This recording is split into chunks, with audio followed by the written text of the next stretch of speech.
My name is Amy Curley, and I will be explaining my individual case study on the restoration of the Everglades.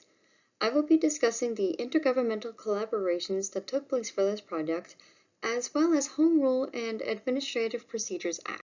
To start, draining and dredging of the Everglades began in the early 1900s, and over the years, more and more draining and construction took place.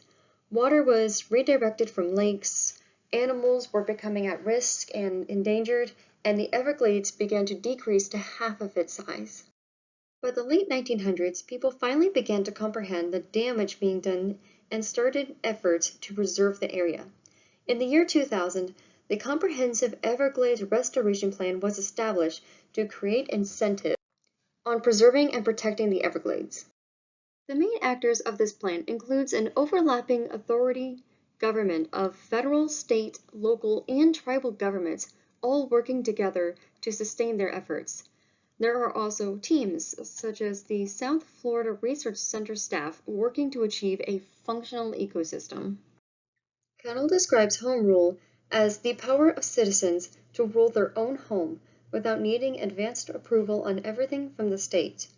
Because Florida is a state with home rule and the Everglades is so fragile, the counties the Everglades resides in have their own rules and regulations for protecting the area. They do this through the South Florida Water Management District.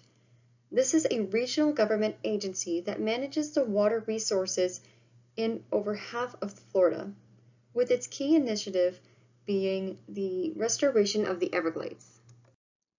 With the acts involved in the Everglades Restoration Project, it's important to talk about how they're regulated under the Administrative Procedures Act.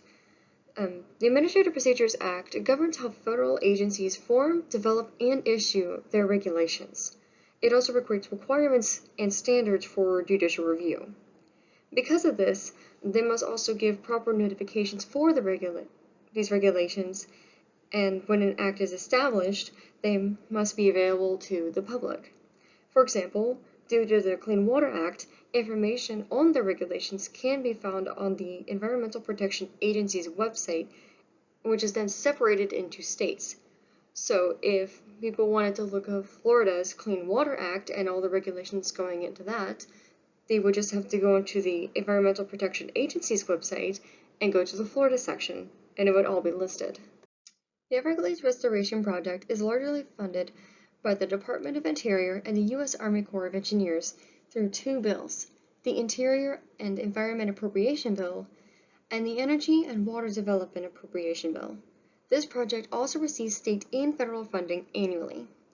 Many who support the Everglades restoration view the amount of federal spending for the Everglades to be an indicator for their dedication to the project.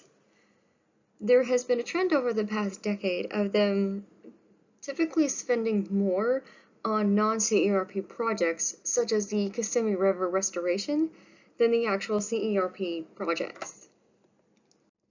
Because of this, the states have invested more funding in the CERP project.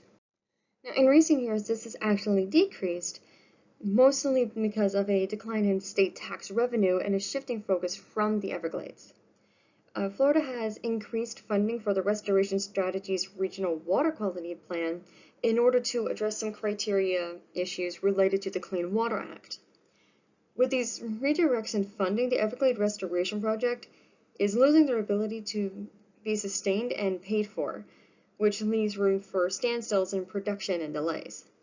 Though this is suspected to return to its normal amount as before within the next couple years. In 2019, Governor Ron DeSantis requested $625 million in recurring funds to be used for the Everglades Restoration Project. With this recurring fund, at least $3 million would go towards the Everglades Restoration and the Everglades Agricultural Area Reservoir Project. Once all the funding has gone to other areas of this project, the remainder of this money would be used for water quality and preservation projects.